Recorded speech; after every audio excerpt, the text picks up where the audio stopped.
Hi students, जैसा कि आपको पता है वीएसआई जो स्टूडेंट्स की डिफरेंट प्रॉब्लम्स को सॉल्व करने के लिए कमिटेड है और उसी सीरीज में हम जो एमसीक्यू बुकलेट है इंटर और फाइनल की, जो आरटीपी एमटीपी जो इंटर और फाइनल के हैं, साथ में वीएसआई के मॉक टेस्ट पेपर्स और भी बहुत सारे जो स्टूडेंट्स के लिए यूजफुल मटेरियल है, प्रॉब्लम सॉल्यूशन है, उसकी हम सपोर्ट सिस्टम प्रोवाइड करते हैं।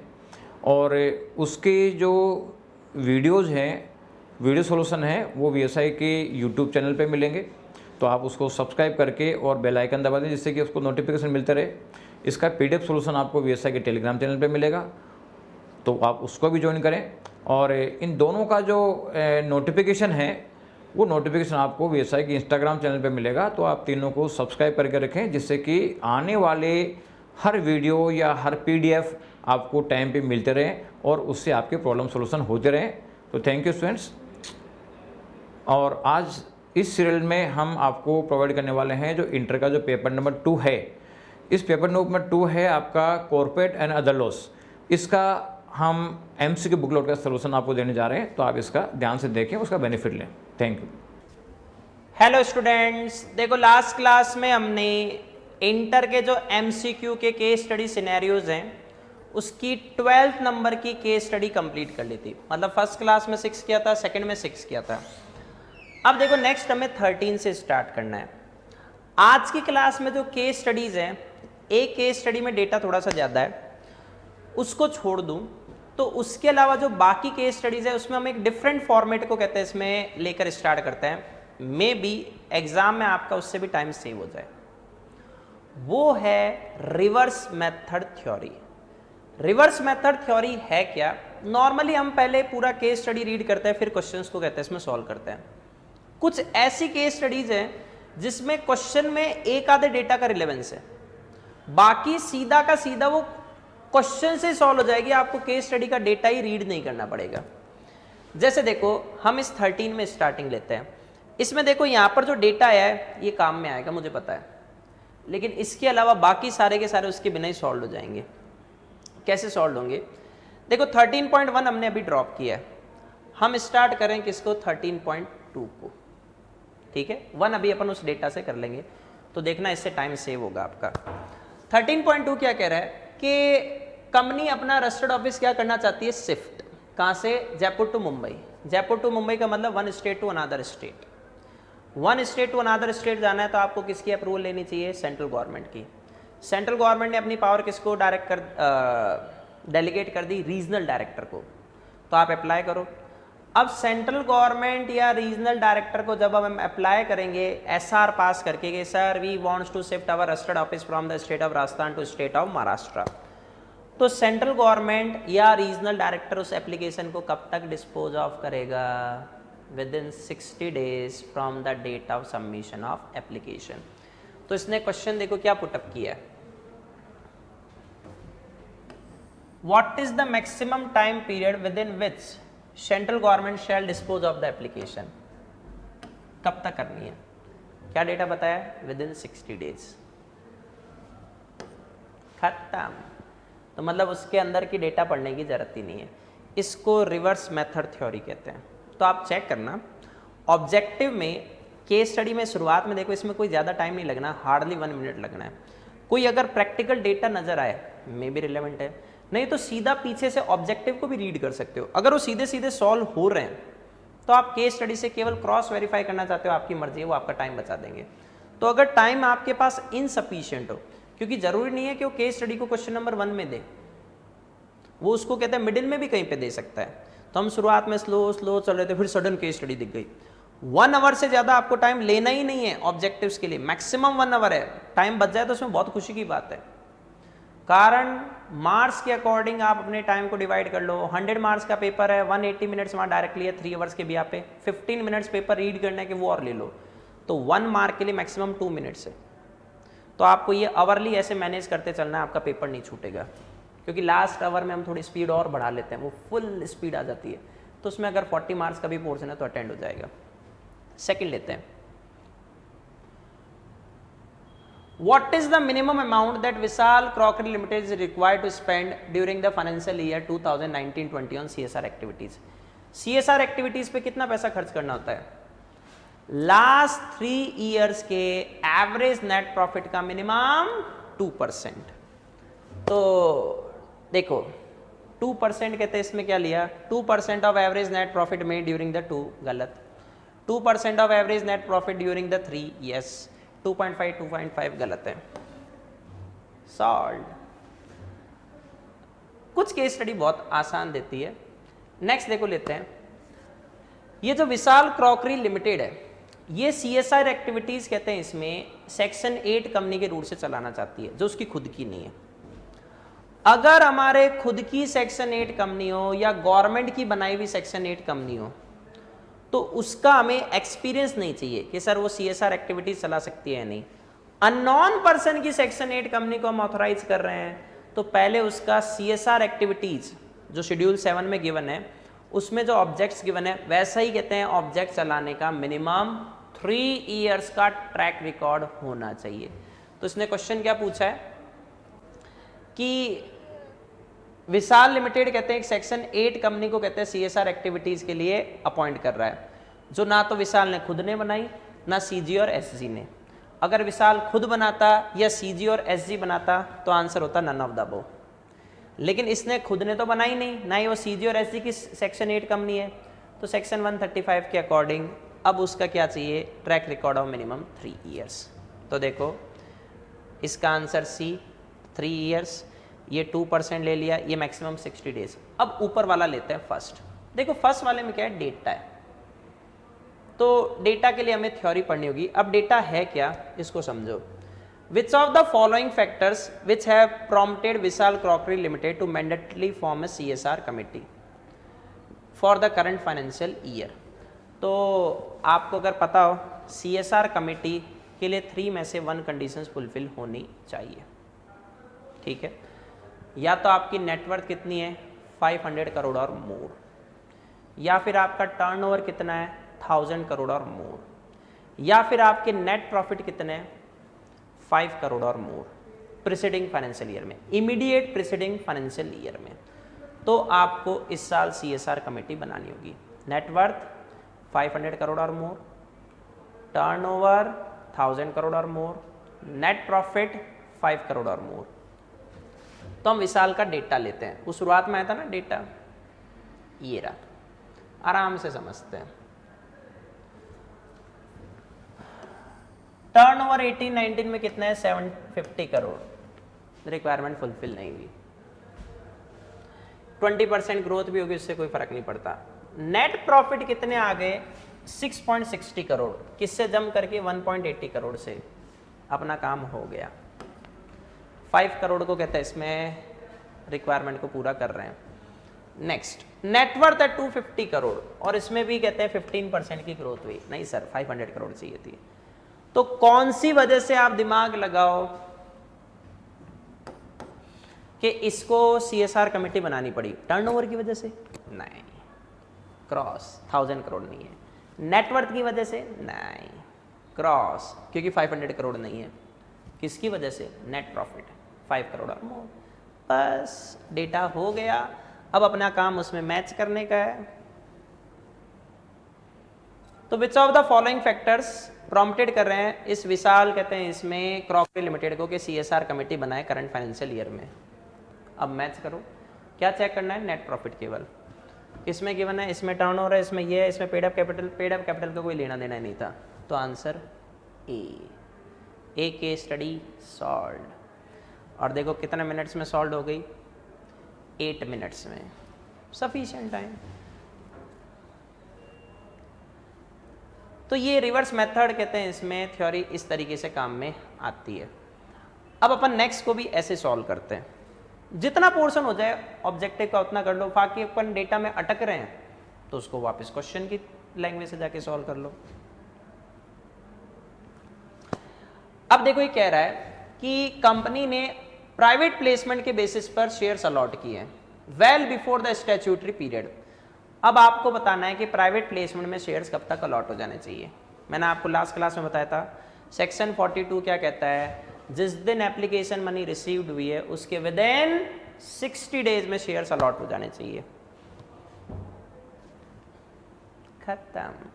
तो shares must be allotted within 60 days from the date of receipt of application money towards the shares. तो इसका आंसर क्या हो गया? सी। लैंग्वेज में जाने की जरूरत ही नहीं पड़ी, आगे बढ़ते हैं। According to the case scenario, the company's desires of raising deposits from its members for funding requirements. In case the company also contemplates to raise deposits from public in addition to members, which of the following options applicable? देखो, आपने chapter 5 deposits वाले portion में देखा होगा, 2 situations हैं। Section 73 कहता है कि कंपनी अपने मेंबर से डिपॉजिट्स ले सकती है। सेक्शन 76 कहता है अगर एलिजिबल कंपनी है तो वो पब्लिक से भी डिपॉजिट्स ले सकती है। अब ये पूछ रहा है कि सर मेंबर्स की जगह पब्लिक से डिपॉजिट और लेना है, तो उसके लिए क्या रिक्वायरमेंट है? कोई बात नहीं।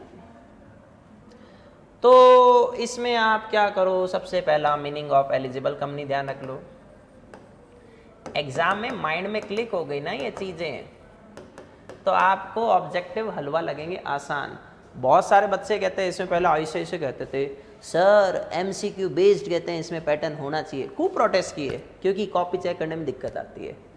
ऐसे कहते हैं अच्छा एमसीक्यू चाहिए ले, अब वो कह रहे हैं नहीं सर पहले वाला ही पैटर्न बढ़िया था। मतलब चला क्या आप ऐसे छेड़खानी करो, आपको क्या वो एमसीक्यू ऐसे हलवा देगी? अरे उसने 3 to 4 चैप्टर्स का मिलाकर एक एमसीक्यू दे दिया। अभी अपन ने कहते हैं इसमें सीएसआर एक्टिविटीज का कनेक्शन देखा, उसमें प्राइवेट प्लेसमेंट में डिपॉजिट्स, मतलब चैप्टर कहते हैं 3 के अंदर वो 5 मिक्स कर रहा है, 6 मिक्स कर रहा है, 7 मिक्स कर देगा। तो आप सेलेक्टिवली जो पहले पढ़ के जाते थे कि कुछ टॉपिक छोड़ दिए कि इसमें से क्वेश्चन आएगा तो रहने देंगे, अब छोड़ के जाओ पता चलेगा। तो सबसे पहला देखो ये पब्लिक कंपनी होनी चाहिए, ठीक है। इसने एसआर पास किया हो। एलिजिबल रिक्वायरमेंट क्या है?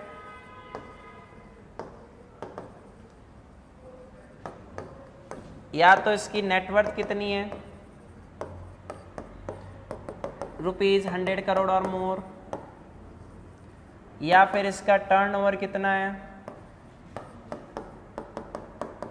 ₹500 करोड़ और मोर, ये ले सकती है, ठीक है। ये कह रहा है पब्लिक से डिपॉजिट लेने के लिए नेटवर्थ मिनिमम 100 करोड़ होनी चाहिए। और ये ध्यान रखना इसमें वर्ड और है, दोनों में से कोई सी भी एक कंडीशन फुलफिल हो गई काम हो जाएगा। और नेटवर्थ और टर्नओवर कितना होना चाहिए? 500 करोड़। इसने वर्ड क्या दिया? एंड। सर गलत है।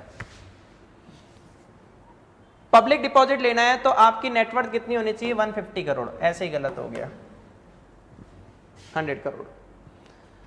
पब्लिक डिपॉजिट लेनी है तो नेटवर्थ होनी चाहिए 150 करोड़, फिर गलत है। अब चेक ही मत करो, आंसर डी है। बताऊं? ये तो देखो अब हटेगा, पढ़ना पूरा चाहिए बेटा।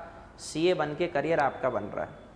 अगर आप कहते हैं इसमें गैम्बलिंग करोगे, कोर्स कम करके जाते हो, तो आप अपने करियर के साथ कहते हैं इसमें गैम्बल खेल रहे हो। गैम्बल आपके फेवर में हुआ तो सीए बन जाओगे, नहीं तो कुछ और करोगे। तो देखो ये क्या कह रहा है, नेटवर्थ कितनी? 100 करोड़, और वर्ड क्या आ गया? और टर्नओवर मिनिमम 500 करोड़। चलो आगे बढ़ते हैं। इसमें थोड़ा सा डेटा और है। इस कंपनी के पास कहते हैं इसमें क्या थे, 5 लाख इक्विटी शेयर्स पेंडिंग थे अलॉट करना, अनइश्यूड कैपिटल।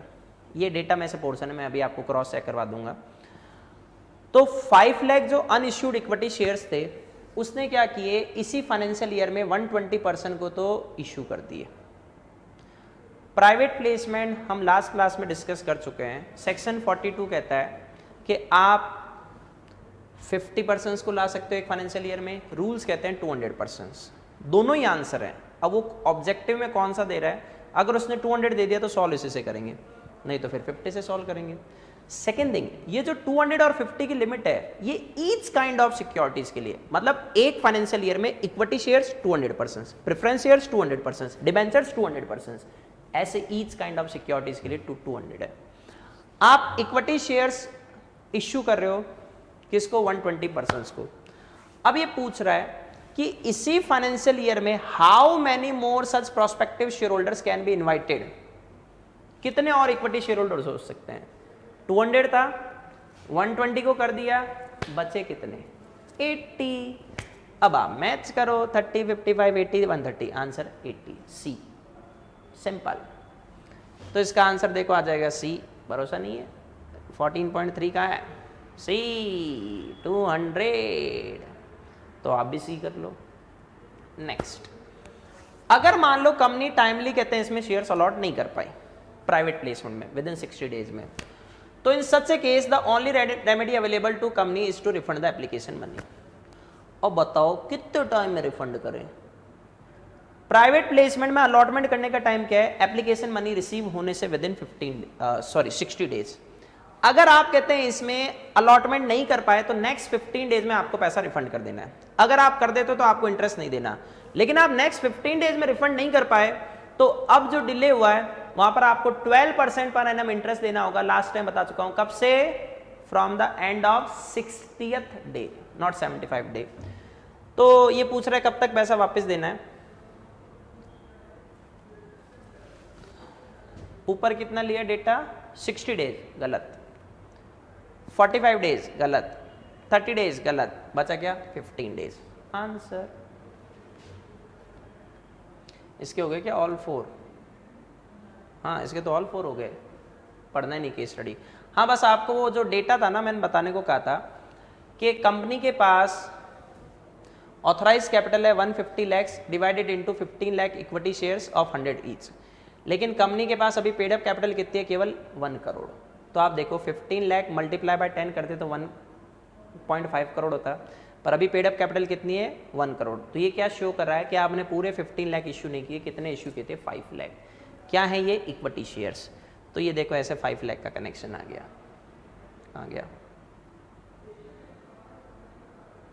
ये रहा। ठीक है, ये सेकंड केस स्टडी अपन ने सॉल्व कहते हैं इसमें कर दी। ये 7 पॉइंट कहते हैं इसमें 30 मिनट्स में हो गई, तो ये और कम टाइम में हो गई, अच्छी बात है। चलो अब नेक्स्ट लेते हैं 13। इसमें देखो डेटा है, इसकी ऑथराइज कैपिटल है 5 करोड़ जो 50 लाख शेयर्स ऑफ 10 ईच में डिवाइडेड है। पेड अप कैपिटल कितनी है? 4 करोड़। सिक्योरिटीज प्रीमियम अकाउंट में बैलेंस कितना है? 40 लाख। इसका सीमेंट मैन्युफैक्चरिंग प्लांट्स कहाँ पे लोकेटेड है? फरीदाबाद, हरियाणा। कंपनी का खुद का रजिस्टर्ड ऑफिस कहाँ पर है? न्यू दिल्ली। मतलब इस डेटा में अपने को ध्यान रखना है कंपनी का रजिस्टर्ड ऑफिस कहाँ पर है? न्यू दिल्ली। तो ये कौन से आरओसी के जुरिस्डिक्शन में आती है? न्यू दिल्ली के। ये डेटा ध्यान रखो। ये प्लांट अलग अलग जगह है, इससे कोई खास फर्क नहीं पड़ना। सीधा क्वेश्चन पे आते हैं। In the given case scenario RCMTL जो कंपनी है is desires of installing an ultra modern cement plant for its रुद्रापुर works। मतलब नया कहते हैं सीमेंट प्लांट लगाना चाहती है तो पैसा चाहिए। It can finance 50% of the cost of plant from its own sources. 50% तो पैसा खुद लगाने को तैयार है, but the remaining 50% of cost can be finance only by availing loan from national commercial bank limited with whom it is banking since it's incorporation. मतलब इसने अपना बैंक अकाउंट जहाँ पर खुलवा रखा है वहाँ से वो क्या लेना चाहती है? Loan. Which kind of loan it's banker shall grant for part financing the cost of ultra modern cement plant. सबसे पहला दिमाग लगाओ, हम सीमेंट प्लांट लगा रहे हैं, ये शॉर्ट टर्म के लिए होता है, लॉन्ग टर्म के लिए? Long term.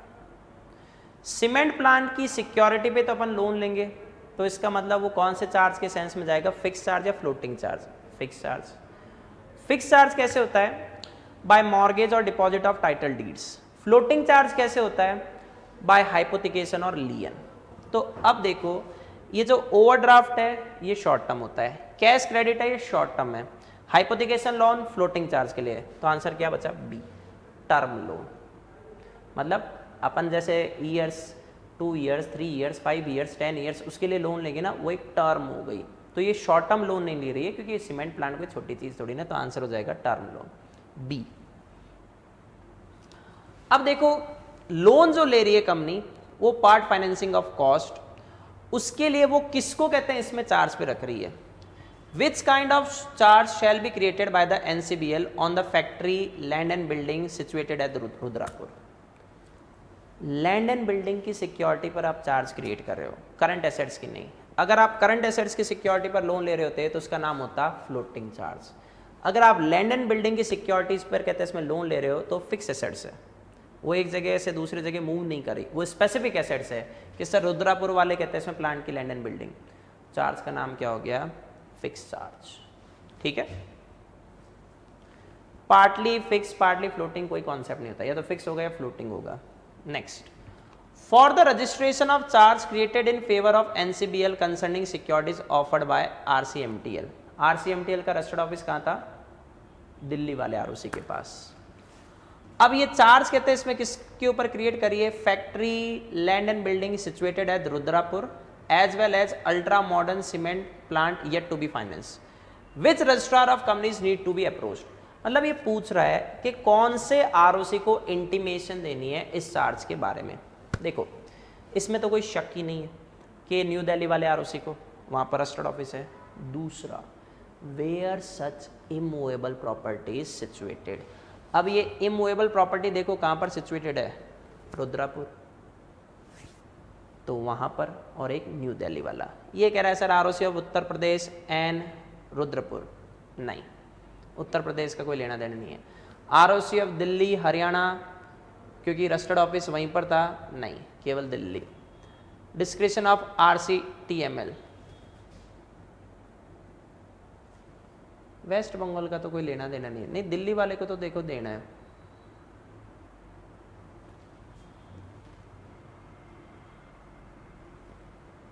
इसका रजिस्टर्ड ऑफिस कहां पर था, डेटा में अगर जैसे कोई कंफ्यूजन होना तो वापस चले जाओ। Having its registered office at Connaught Place New Delhi, ठीक है, ठीक है। Cement plant manufacturing plants are located at, अच्छा, cement manufacturing plants located at Faridabad Haryana, और ये इसी की सिक्योरिटी पर लोन ले रही है, ठीक है, ठीक है। और एक रुद्रपुर में क्या है इसका,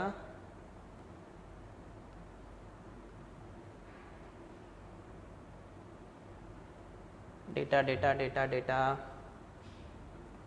और तो कुछ है नहीं, है नहीं, है नहीं, है नहीं।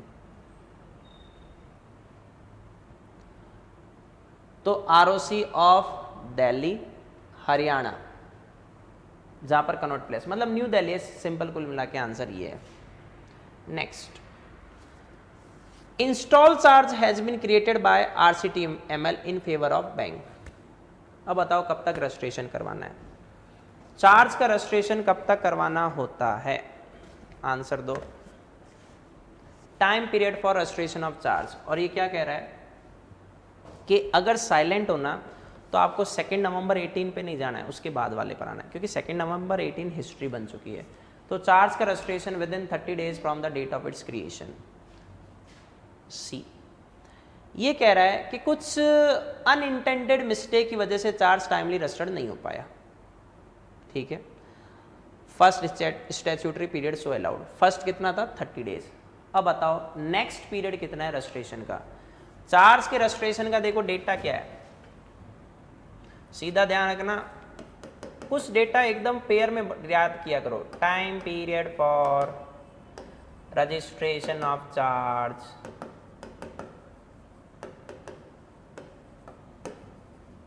एंड मैं देखो इसके साथ करा रहा हूँ प्रेस्क्राइब्ड फीस, ये रट लो डेटा, ऑब्जेक्टिव सब्जेक्टिव कहीं ना कहीं तो आपके पक्का काम में आएगा। फर्स्ट डेटा है within 30 days, second data है नेक्स्ट 30 डेज, थर्ड डेटा है नेक्स्ट 60 डेज, 30 + 30 + 60, तो ओवरऑल टाइम पीरियड कितना है 120 डेज। इसमें नहीं हुआ तो सेक्शन 87 कहता है फिर सीजी के पास जाओ। इसके लिए आपको केवल फीस देनी है, इसके लिए आपको एडिशनल फीस देनी है, और 30 + 30 निकल गया, तो अब क्या देनी है, एड वैलोरम फीस। तो इसका आंसर क्या हो गया, विद इन नेक्स्ट 30 डेज, क्योंकि फर्स्ट निकला है तो अभी ये सेकंड वाले का पूछ रहा है, तो सेकंड का मतलब अपन यहाँ पर है। ये चाहो तो डेटा ऐड कर लो, कुछ डेटा तो बहुत ज़्यादा आसान है।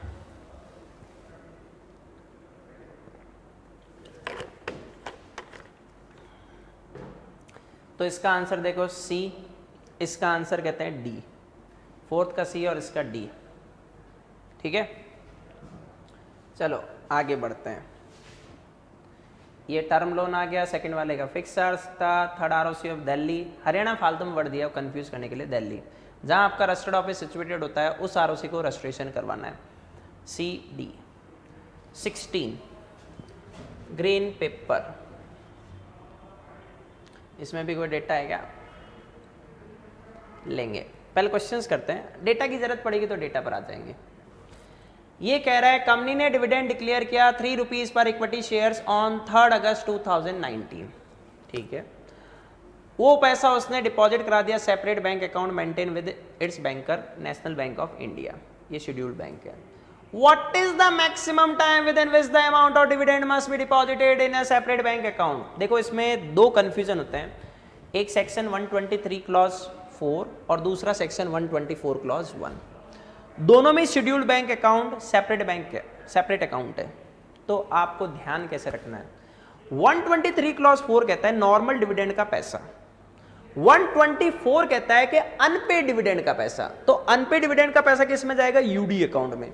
और 123 क्लॉज 4 क्या कह रहा है कि डिविडेंड का पैसा किस में होगा? नॉर्मल कहते हैं इसमें separate bank account of scheduled bank में डिपॉजिट होना है। तो जो डिविडेंड का पैसा डिपॉजिट होना है उसका टाइम फ्रेम है within 5 days from the date of declaration.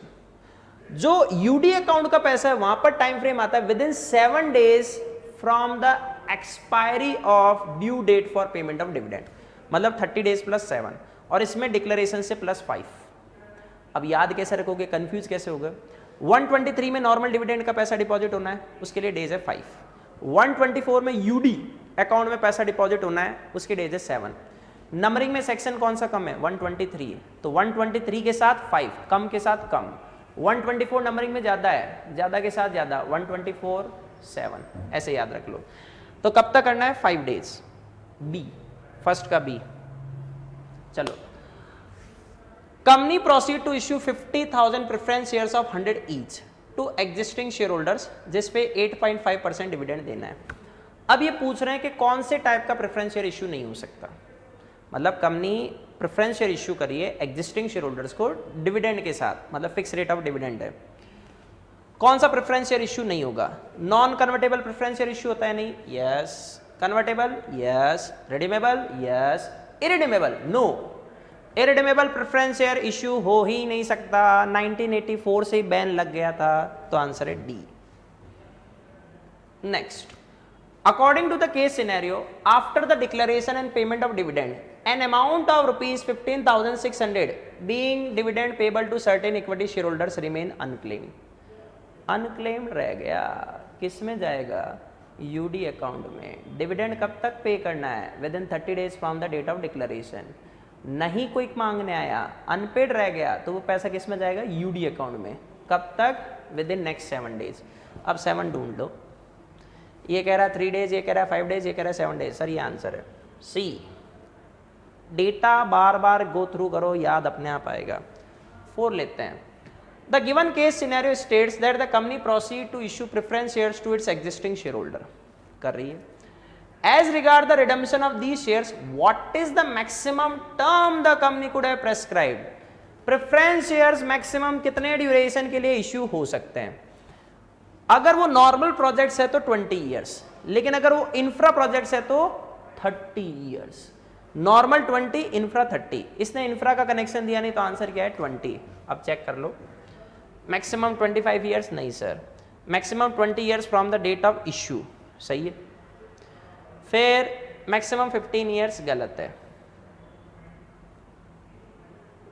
Company की जितनी मूड हो उतना मजाक लगा रखी है, तो मैक्सिमम 20 ईयर्स, ये भी हो गया।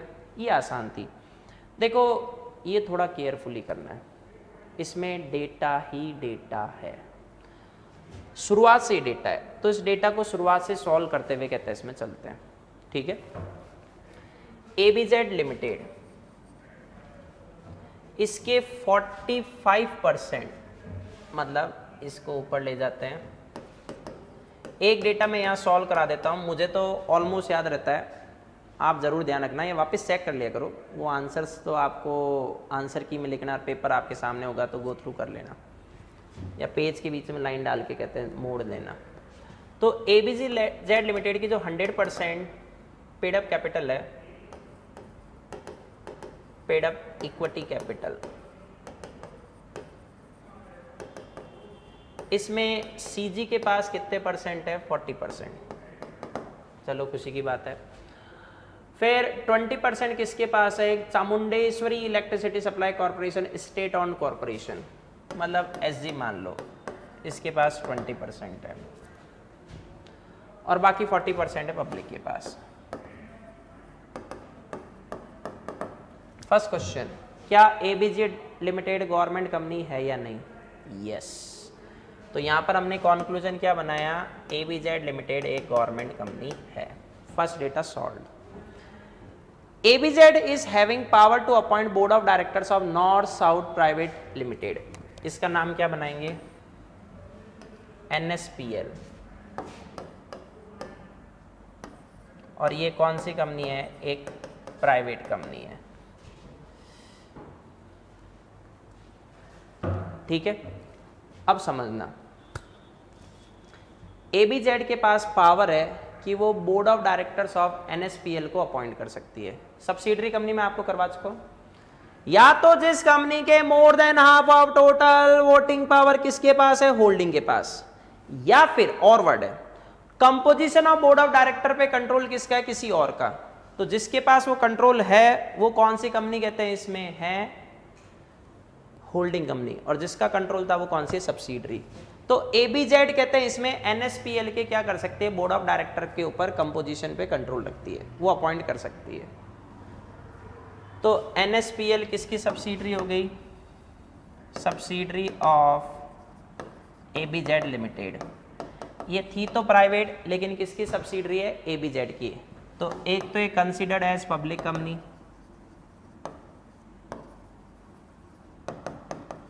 और दूसरा कहते हैं इसमें ध्यान क्या रखना है कि ये कंसिडर्ड एज गवर्नमेंट कंपनी। अब आप सोचोगे सर ये गवर्नमेंट कंपनी कैसे हो गई? गवर्नमेंट कंपनी क्या होती है?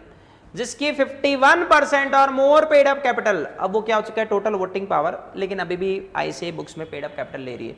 किसके पास है? CG, SG, CG plus SG या SG प्लस SG। ठीक है, तो जब ABZ गवर्नमेंट कंपनी है उसमें तो कोई इश्यू नहीं है। सेकंड क्या डेटा बोलता है कि subsidiary company of a government company is also considered as a government company.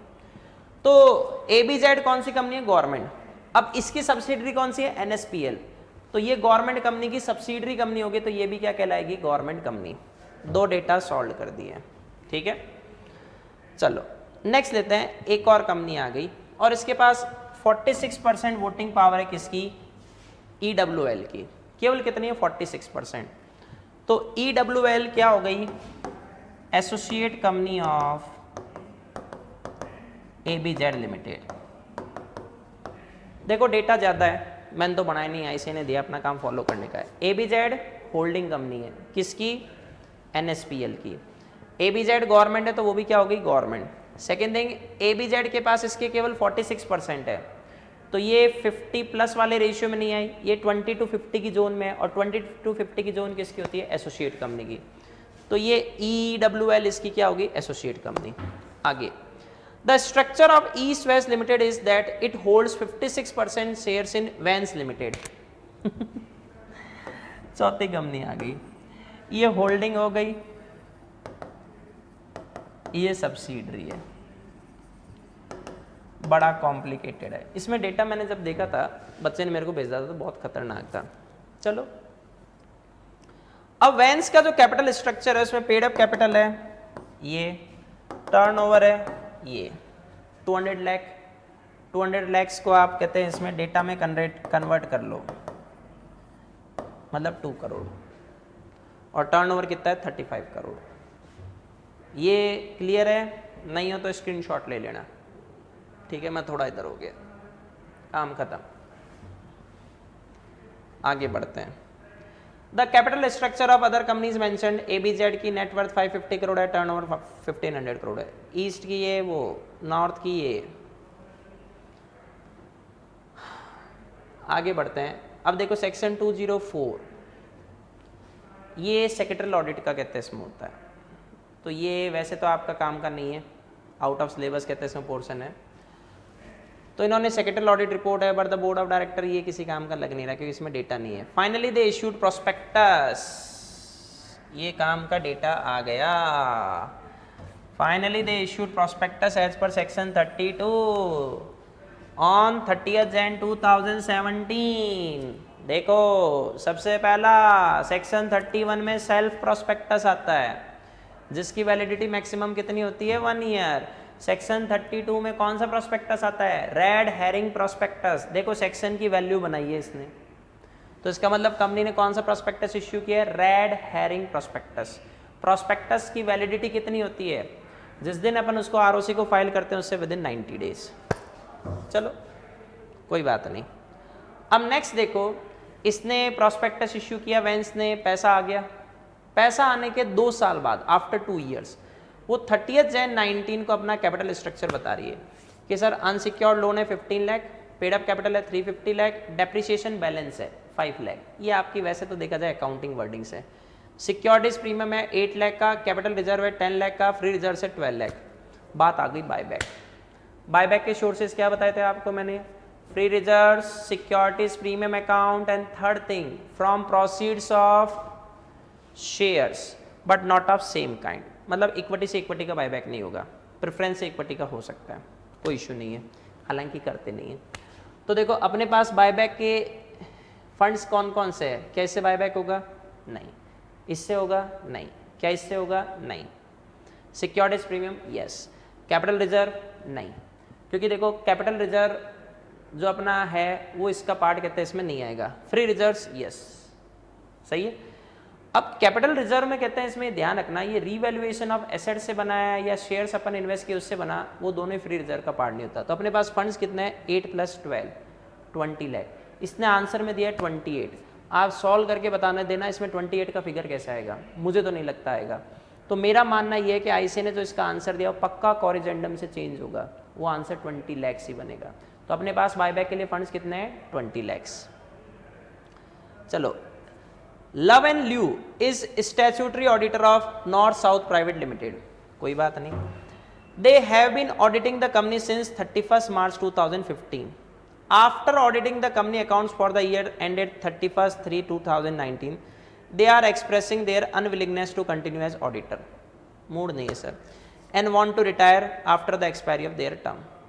मतलब उन्होंने पहले बता दिया कि सर हमारे को कहते हैं इसमें और कोई टर्म नहीं चाहिए।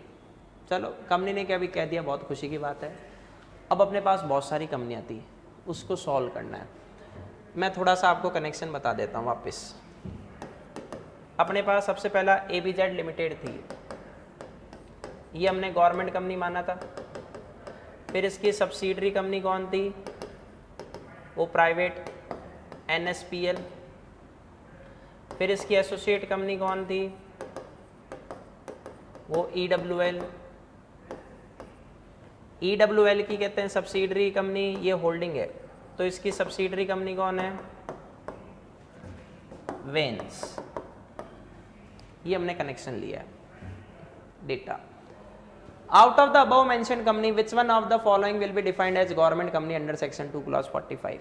देखो ये तो है ही, और इसकी सब्सिडरी है, ये भी है, तो 2 हो गई, ABZ एंड NSPL। चेक करो, खत्म। ये नहीं है क्योंकि ये एसोसिएट थी। How is ABZ limited related with north south private limited and east West limited. Sir इसकी तो ये होल्डिंग है। अब देखो इसमें एक वर्डिंग मेरा मानना है कि इन्होंने गलत दी है, ठीक है।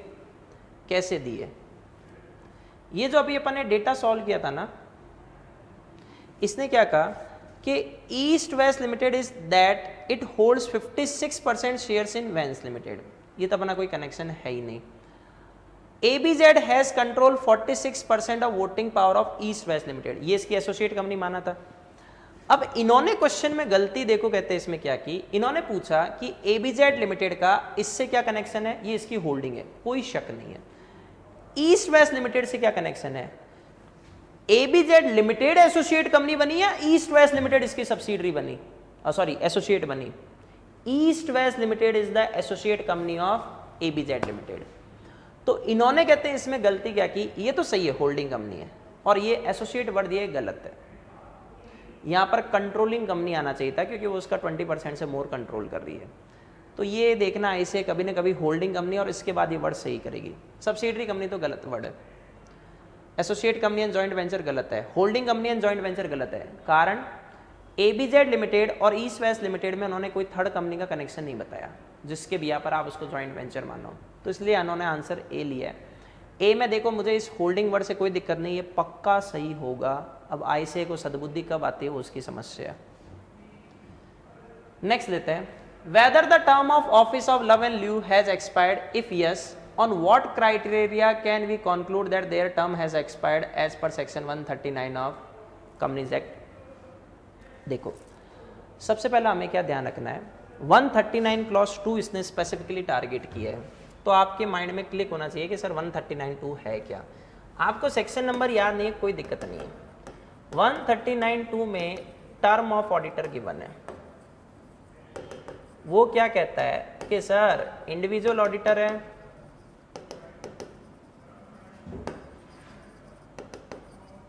तो 1 टर्म ऑफ मैक्सिमम 5 ईयर्स ऐसे इसको ज़्यादातर केसेस में मैक्सिमम की जगह मिनिमम मानती है। इन्होंने क्या किया, 4 ईयर्स तक काम करने के बाद बता दिया सर हम आगे कंटिन्यू नहीं करेंगे, ठीक है, लेकिन अपनी टर्म पूरी करके जाएंगे। तो टर्म कितनी थी, 5 ईयर्स, क्योंकि ये तो इंडिविजुअल थे। और अगर ऑडिट फॉर्म होती लव एंड ल्यू, इसका फॉर्म मत मानना, 2 टर्म्स ऑफ मैक्सिमम 5 ईयर्स।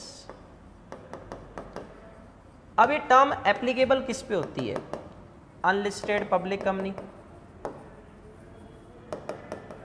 जिसकी पेड अप कैपिटल कितनी हो, ₹10 करोड़ और मोर। सेकंड, प्राइवेट कंपनी जिसकी पेड अप कैपिटल कितनी हो, ₹50 करोड़ और मोर, ठीक है। और थर्ड थिंग कहते हैं इसमें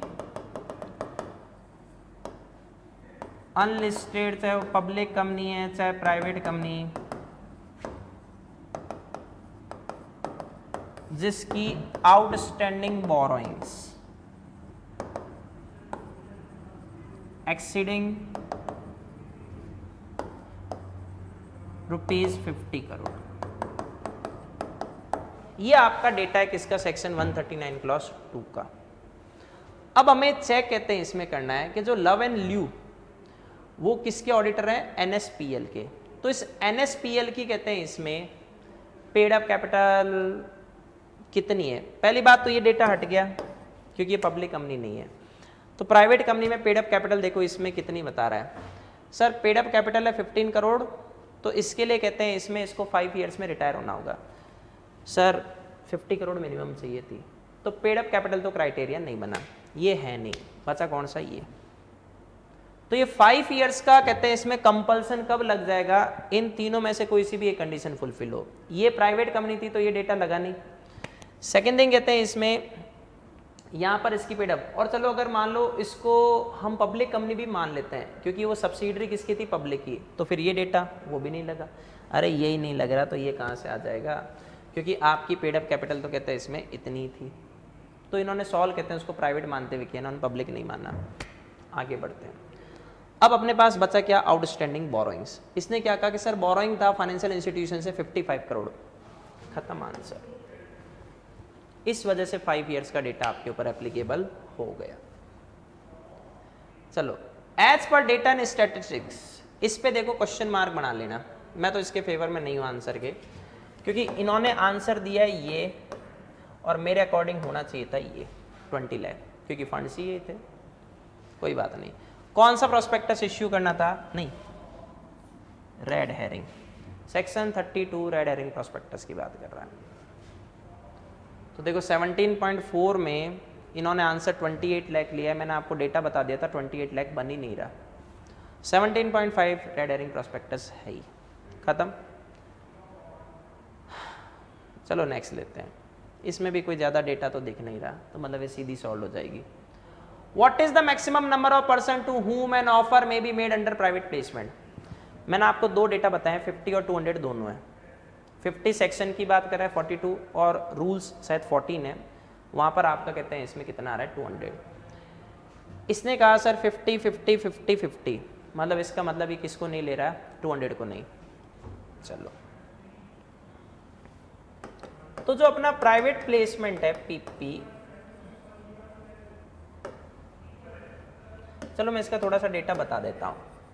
offer maximum 2 in a financial year for each kind of securities।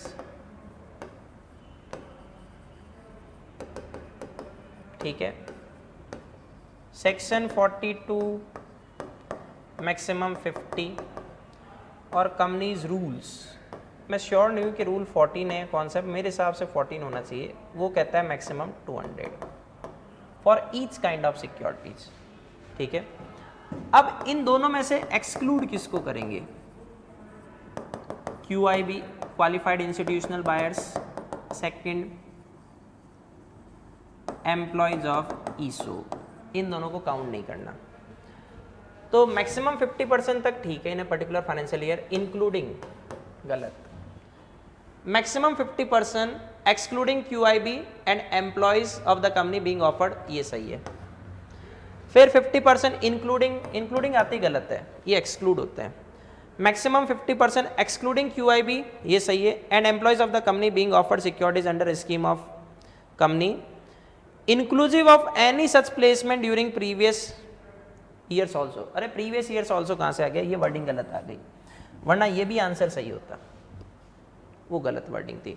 तो आंसर क्या हो गया, बी। डेटा माइंड में गो थ्रू करो, अपने आप हो जाएंगे। Assess the validity of board resolution by board of directors of GOPL to undertake guarantee for one of the associate company। ये तो फाइनल का पार्ट है, ये लिया ही क्यों है इन्होंने, GOPL ने एसोसिएट कंपनी के लिए क्या दिए, गारंटी दिए।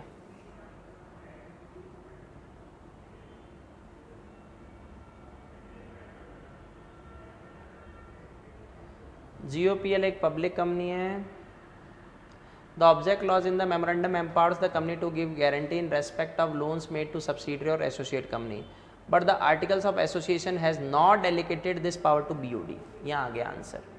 AOA ने औकात नहीं बताई है BOD की कि वो कहते हैं किसको लोन दे सकें, लोन के लिए गारंटी दे सकें सब्सिडियरी और एसोसिएट कंपनी की, फिर भी BOD क्या कर रहा है, वहां पर गारंटी दे रहा है। क्या वो दे सकता था, नहीं। मेरा देखो मानना क्या है कि इसमें आंसर आईसी ने शायद देखो वॉइड एब इनिशियो लिया है, डी 18.2 का। ये आंसर कहते हैं इसमें वॉइडेबल होना चाहिए था। जब आपका ऑब्जेक्ट क्लॉज ऑथराइज करता है तो मतलब वो एमओए के तो विद इन है, एओए से बियॉन्ड हुआ है, तो इसमें भी देखना पक्का आंसर चेंज होगा। मैं आपको कॉन्सेप्ट के भी यहाँ पे बता रहा हूँ, आई से डी कह रही है, इसका आंसर सी आना चाहिए। क्योंकि देखो अल्ट्रा वायरस का रूल क्या कहता है, जो चीज़ एमओए के ऑब्जेक्ट लॉ से बियॉन्ड हो जाती है वो ट्रांजैक्शन अल्ट्रा वायरस है, लेकिन जो चीज़ एओए या डायरेक्टर्स की पावर से बियॉन्ड है लेकिन एमओए के पावर्स के विद इन है, वो नॉट वॉइड एब इनिशियो, वो वॉइड फ्रॉम द बिगिनिंग नहीं होता। खैर अभी आईसी ने जो दिया वो मैंने आपको बता दिया। Mister Alok eligible to take defence of doctrine of indoor management, इसमें तो क्या है कि गलतियाँ ही गलतियाँ। अब इसका डेटा देखो क्या कहता है, उसको लो। Mister Alok who invested in securities issued by company having knowledge about the internal irregularity in process of issue regarding title of securities.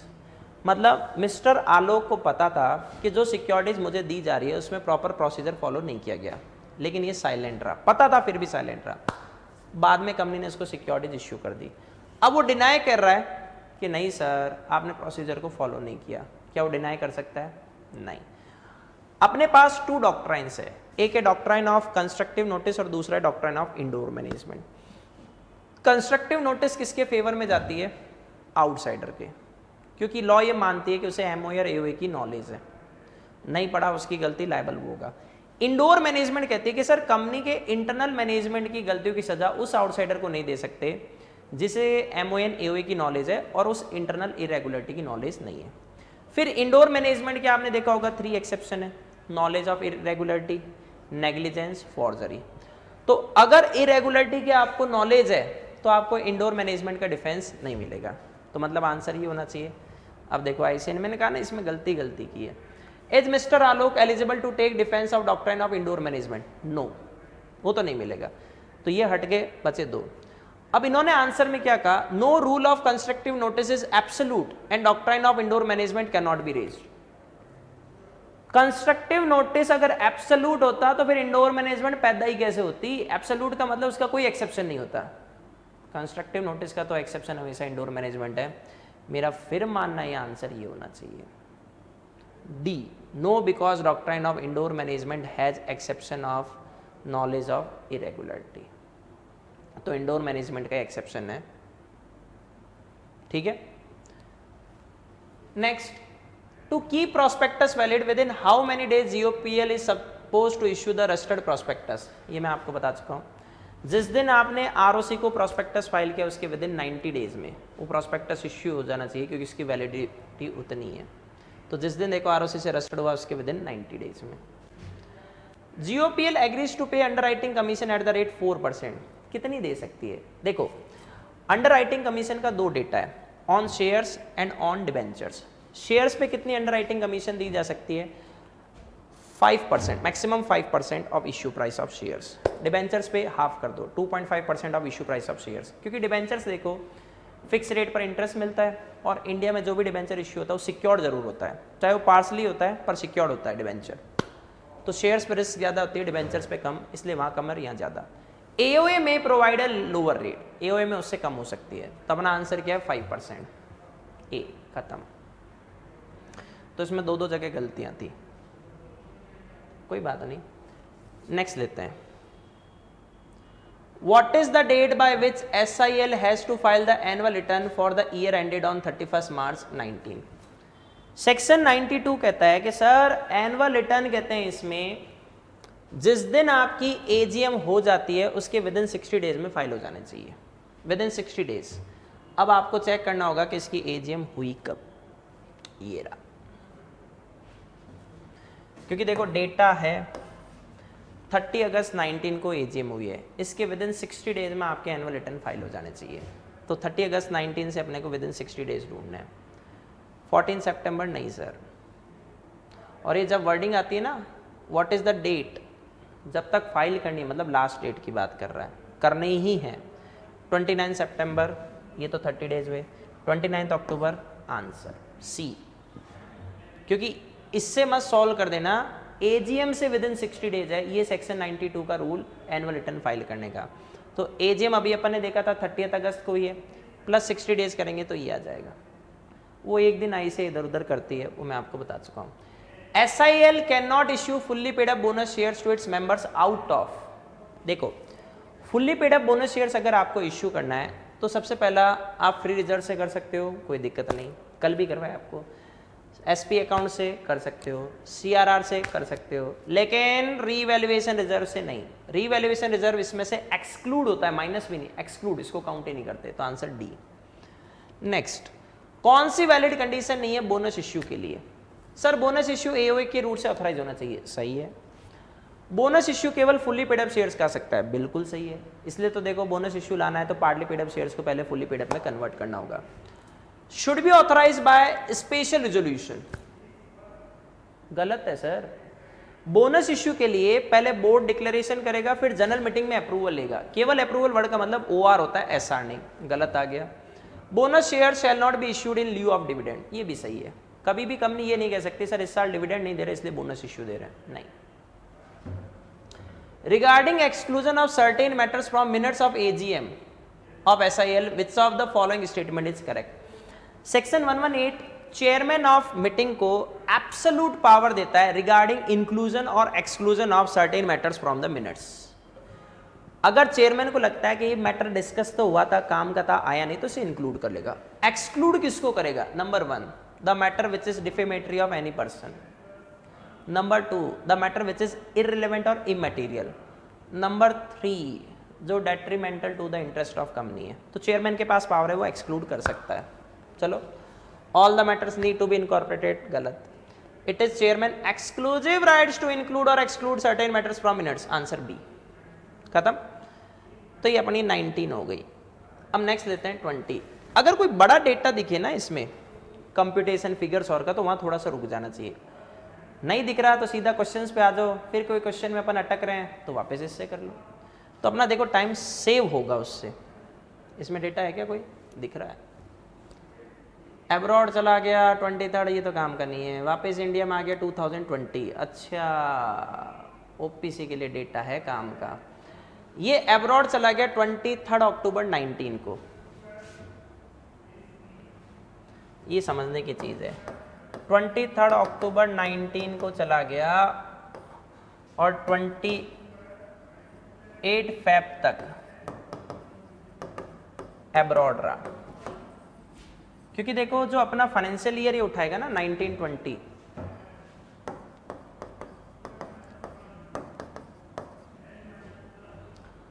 और वापस आ गया 1 मार्च। तो देखो ये इंडिया में कब तक रहा, तो इसमें वो इंडिया में रहा पहले तो 1 अप्रैल 19 से 22 अक्टूबर 19, फिर इंडिया में रहा 1 मार्च 2020 से 31 मार्च 2020। तो अब अपने पास डेट्स कितने आए, 1 अप्रैल से 22 अक्टूबर, अरे 30 सितंबर तक ही 180 हो जाते हैं, मतलब ये रेजिडेंट इन इंडिया तो रहा था। चलो कोई बात नहीं,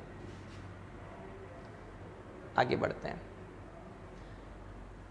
appointment of mister Vijay and mister Shankar as nominee to Casa Hangout private limited out of the following which is eligible to nominee of OPC. देखो ऊपर की थ्योरी पे मत जाओ, ये क्या कह रहा है, who is eligible to nominee of OPC. कल डेटा करवाया था, natural person, citizen of India, major and resident in India, ठीक है।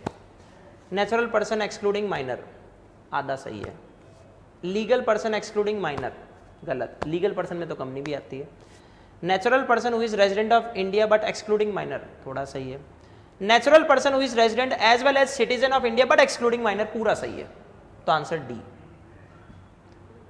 Mister Shankar if wishes to withdraw his consent as nominee can do so by given written notice to, मैंने कल भी करवाया था। If nominee wants to withdraw his consent then he shall be liable to give intimation, number 1 to the sole members of OPC and number 2 to OPC itself। फिर OPC वो अपने आप ROC को फाइल कर देगी। तो आंसर देखो क्या है, डायरेक्टर का कनेक्शन नहीं है, sole member of OPC and to OPC, तो आंसर सी 20.2 का सी। इसमें भी क्या है, sole member of company and to नहीं, रजिस्ट्रार ऑफ कंपनीज बेवकूफ बना रहा है। In case of change of nominee in Casa Hangout private limited A notice shall be given to ROC by OPC, मतलब नॉमिनी चेंज किया जा रहा है। फॉर्म IOC 4 में नॉमिनी चेंज का कहते हैं ROC को नोटिस देते हैं। ये मैंने आप लोगों को जो डेटा करवाया था उनको भी है, और जिनको नहीं करवाया वो ध्यान रख लो। तो a notice shall be given to ROC by OPC in form number INC 4 along with written consent of nominee in form INC 3 from Mr. Shankar within, देखो ROC को कब तक बताना है, within 30 days। तो ये तो कॉमन डेटा है, तो 30 30 30 तो इसमें, पर इसमें नहीं, तो ये हट गया, ठीक है। कब तक बताना है, जिस दिन वो अपनी कंसेंट विड्रॉ कर लेता है। तो नॉमिनी चेंज कहते हैं इसमें हुआ है, तो हमें उससे विद इन 30 डेज में कहते हैं इसमें क्या करना होगा, उसके बारे में बताना होगा। तो विड्रॉल, क्योंकि अब वो मेंबर बन गया, तो आंसर बी। और इसमें थोड़ा डेटा लगे तो वापस थ्योरी पढ़ लेना। With reference to legal position of Mr. Vijay as member and nominee to various OPCs, which of the following statement is correct? एक बंदा कितनी OPC का सेम टाइम पर मेंबर बन सकता है, specific point of time, only 1। और कितनी OPC का नॉमिनी हो सकता है, 1। तो अ पर्सन में become member of 1 OPC like of X OPC and nominee of another OPC like Y OPC, 1 दोनों, एक ओपीसी का मेंबर और मैक्सिमम एक ओपीसी का nominee at the same point of time. तो can be member in any number of OPC, गलत। Can be member in 1 OPC and nominee in any number of OPC, again गलत। Can be member in 1 OPC and nominee in another OPC, correct. Can be member and nominee, any number नहीं, बस data follow कर लो, एक OPC का member और एक OPC का nominee same time पर, उससे ज्यादा नहीं।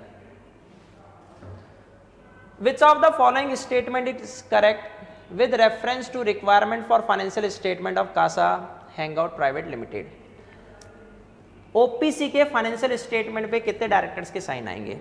देखो अगर आप इसमें फाइनेंशियल स्टेटमेंट पे साइन की बात कहते इसमें करते हो तो 137 क्लॉज 6 है शायद, 137 क्लॉज कुछ है, मुझे 137 तो पता है। तो देखो नॉर्मल कहते हैं इसमें फाइनेंशियल स्टेटमेंट पे साइन किसके आते हैं, तो ये तो 134 क्लॉज 1 2 7 वो कहता है कि सर साइन किसके आएंगे। सबसे पहला कहते हैं इसमें अगर चेयरपर्सन को बीओडी ने ऑथराइज किया तो उसके, नहीं तो 2 डायरेक्टर्स के, ठीक है, जिसमें से एक कौन होना चाहिए? एमडी।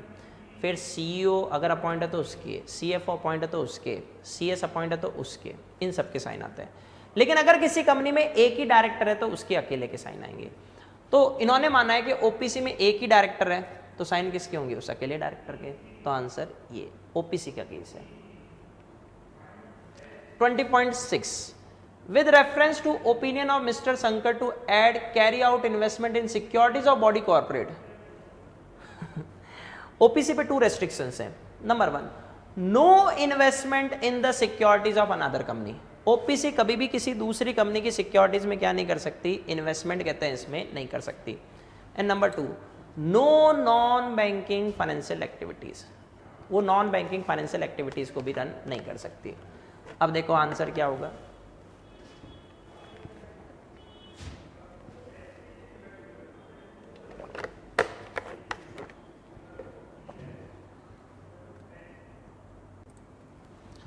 तो देखो आंसर क्या आएगा? Can not carry out non banking financial activities and investment in securities of body corporate. हमेशा ध्यान रखना ये कैन नॉट वर्ड दोनों के लिए आया है। Can not carry out non banking financial activities financial investment but can invest in securities of body corporate, गलत।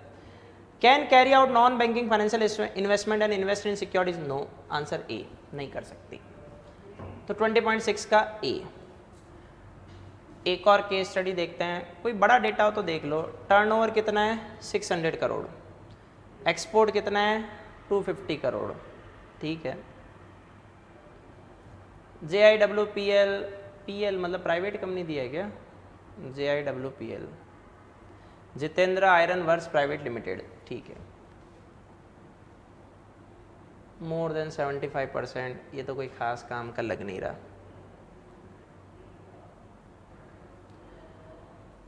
JIWPL ने रिसीव किया amount of ₹25 crore from Malini Shetty, wife of one of the promoter directors. देखो promoters या उसके relative से अगर private company कोई पैसा लेती है तो उसको हम डिपॉजिट्स नहीं मानते, लेकिन उसको कहते हैं इसमें कंपनी के फाइनेंशियल स्टेटमेंट में तो बताना पड़ता है। Rule 16। Mahesh Shetty wanted Sachin Bhatt to brief him regarding any compliance. Disclosure देना होगा, सर पैसा मेरा खुद का, मैं किसी से बोरो करके नहीं लाई। बोर्ड ऑफ डायरेक्टर कहते हैं इसमें approach main banker the bank after proper credit analysis sanction. Term loan दिया 50 करोड़ का, repayable in 6 years for importing a fully automatic plan and equipment for Germany for the expansion project of the unit. ये तो काम का नहीं लग रहा। Also sanction were interchangeable non funded limit for foreign letters, ये तो काम का नहीं है। इसमें तो मेरे को लगता है थ्योरी ज़्यादा दिख रही है। चलो एक काम करते हैं, अपना रिवर्स मेथड थ्योरी पर आते हैं। 100 लोगे तो अच्छी बात है, नहीं तो वापस डेटा करेंगे। In connection with the loan from Malini city the CS has to ensure, क्या बताना है कि जो पर्टिकुलर्स आपने अमाउंट के रिसीव किए हैं वो immediately entered in the register of deposits maintained in such manner. चलो circular is immediately issue to the members of the company with a statement of deposits accepted as on the date with name of each depositors. Circular तो खैर normally देना पड़ता है, लेकिन अगर वो deposit हो तो। थर्ड कह रहा है that a declaration is obtain to the effect that the amount given is not sources from the borrowed funds. ये करेक्ट है, क्योंकि देखो प्रमोटर और रिलेटिव या डायरेक्टर से जब अपन पैसा कहते हैं इसमें लेते हैं तो वो डिपॉजिट्स तो नहीं होता, पर उनसे एक डिक्लेरेशन ली जाती है कि सर ये मनी बोरो करके वो नहीं लाए, ठीक है। तो answer C. JIWPL has also sanctioned an additional amount of ₹50 crore for meeting the working capital funds, वो हमने देखा था, which included interchangeable limits of cash credit, foreign and inland bills for negotiation and acceptance। The security cover was floating charge on the book debts. काम का point आ गया, मतलब वो बकवास थी। The security cover was floating charge. अब आपको बताना है फ्लोटिंग चार्ज कैसे क्रिएट होगा, मैं आपको बता चुका हूँ। फिक्स चार्ज मॉर्गेज से या deposit of title deeds. Floating charge hypothecation और लियन। B.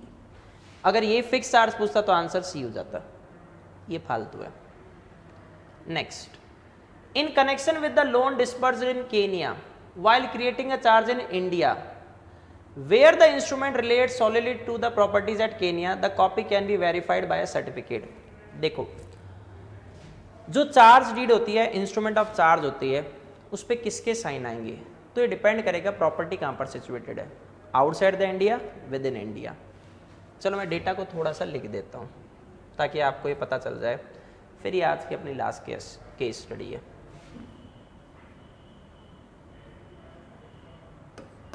Verification of instrument of charge.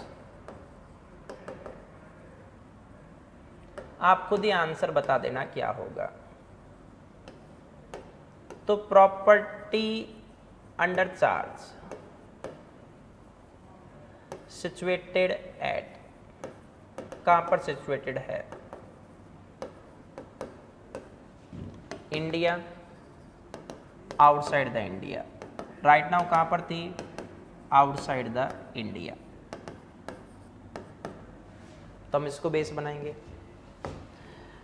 तो देखो, बाय डायरेक्टर और सीएस ऑफ कंपनी, मतलब इन्होंने लिखा है अंडर द हैंड ऑफ, मैं मान रहा हूं डायरेक्टर कहते हैं इसमें, या ऐसे लिख दो अंडर द हैंड ऑफ, ठीक है। और by authorise officer of charge holder, CH का मतलब चार्ज होल्डर। इसमें ये सेम है, इन दोनों के तो हैं ही। और by the person having interest in the property under charge.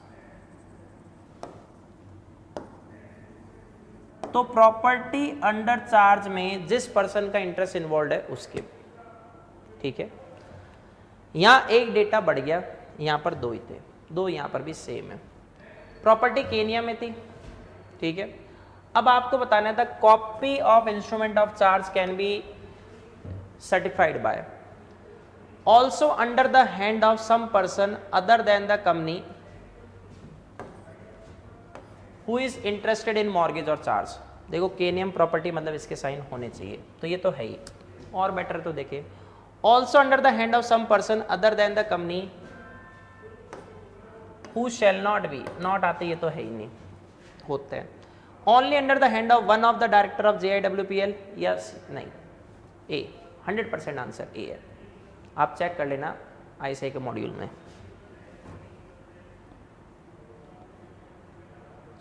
In connection with maintenance of ROM at the license office at Mangaluru instead of Manipal, state which of the following statement is correct।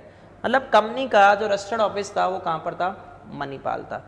अब वो कहाँ maintain करना चाहती है, मणिपुर, क्या था, मैंगलुरु में maintain करना चाहती है। कर सकती है नहीं, देखो अब लास्ट क्लास में, लास्ट टू लास्ट में कर चुके हैं। Place of maintenance of ROM at the registered office of company, no doubt. Second, some other place within India where more than 1/10 of members reside by passing SR, where more than 1/10 of members reside by passing SR। तो अगर मैंगलोर में more than 1/10 members रहते हैं और SR पास हो जाए तो वहां कर सकते हैं। The ROM shall be maintained only at the registered office in Manipal and maintained in a place other than, ये तो गलत है। The ROM can be maintained in Mangaluru by passing a SR, सही है। The board of directors by passing board resolution, गलत है। The ROM can be maintained after passing a SR in a general meeting provided more than 1/3 of members whose name are entered in the ROM request for the change, गलत है। B, इसमें भी better होता अगर वो 1/10 वाला और data लिख देते।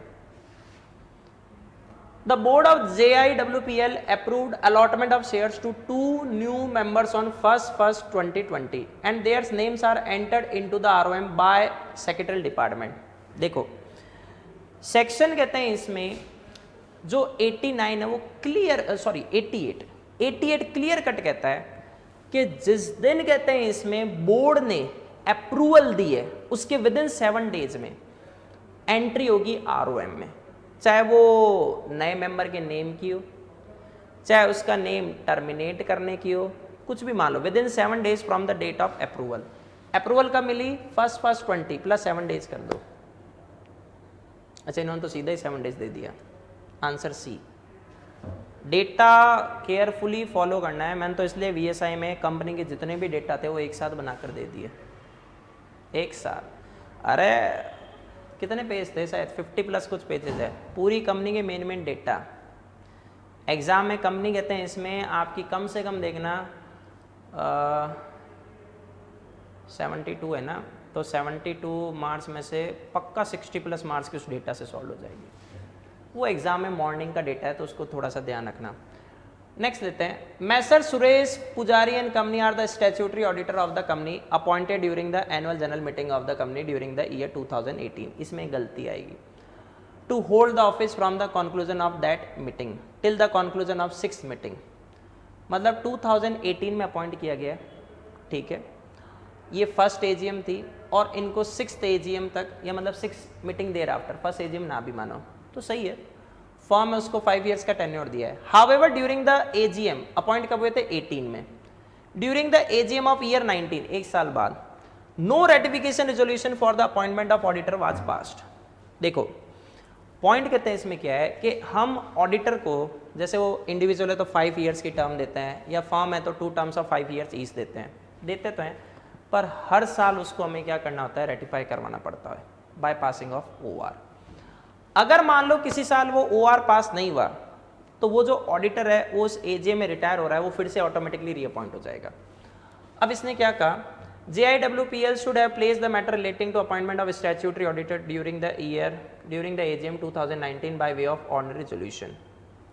थोड़ा तो ये सही लग रहा है। JIWPL should have placed the matter relating to appointment of statutory auditor during the AGM 2019 by way of SR। गलत, SR होता ही नहीं। The statutory auditor appointed during the AGM of the year 2018 shall be deemed to have vacated the office if no ratification by members at every AGM meeting thereafter। गलत, वो अपने आप ही appoint मान लिया जाएगा अगर रेटिफिकेशन नहीं हुआ तो। There is no need of ratification and the statutory auditor continue to hold office after the conclusion of AGM held during the year 2019 also। मेरे हिसाब से ICAI ने आंसर ये दिया है D, ये फिर गलत है, आंसर A होना चाहिए। रेटिफिकेशन रेजोल्यूशन तो प्रेजेंट किया जाता है और उसको OR के रूट से ही पास करवाते हैं, पर इसमें एक वर्डिंग गलती क्या कर दी, JIWPL should have placed the matter relating to appointment of statutory auditor, ये वर्डिंग गलत है। Ratification of appointment of statutory auditor होना चाहिए था, तो A आंसर तो बने ही नहीं, फिर तो आंसर D ठीक है। तो ये अपनी देखो केस स्टडीज हो गई, बाकी कोशिश करके नेक्स्ट क्लास में अपन खत्म करेंगे। तो आज के लिए इतना बहुत है, ठीक है।